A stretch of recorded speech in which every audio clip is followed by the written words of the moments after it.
Tickling, yeah. Now, the Coinbase ad was another thing there was a ton of crypto ads in this production, obviously. We already knew that was going to happen. It was rumored that it was going to happen, and the crypto companies, they don't even know where to put all this money. Sure. They don't even know. They're like a Super Bowl.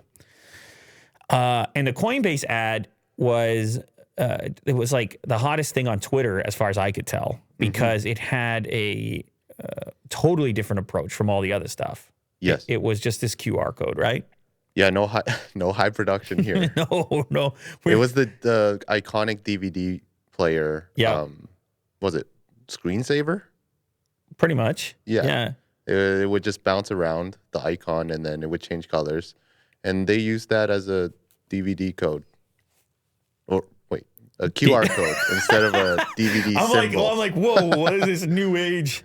DVD makes a comeback in the form of codes, QR codes that take you straight to the DVD. Did you hear about the other story where people were using this QR code and then the website crashed? Oh, yeah, absolutely. Yeah. Coinbase was overwhelmed.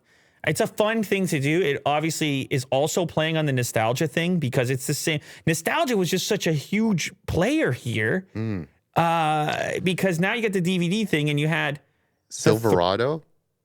You had the Sopranos. Sopranos, yeah. Yeah, man. It was just such a big trend there. But I saw a clip of a group of people sitting around watching that, and they were trying to guess what the next color was going to be. The whole room. And they're like, blue. And then it was like green. And they're like, red. And then when they got it, they were all like, oh. Like, people were just drinking and in such a good mood. Yeah. And trying to capture the thing. And somehow it seems to have worked out for Coinbase. I know a lot of people were irritated by it as well. Some people were sitting there saying, I'm not going to try to hold my phone up to my TV to get the QR code. Right. But what were they doing? What was the promo? They were giving $15 if you opened an account? $15, yeah. I think there was like a $3 million giveaway as well.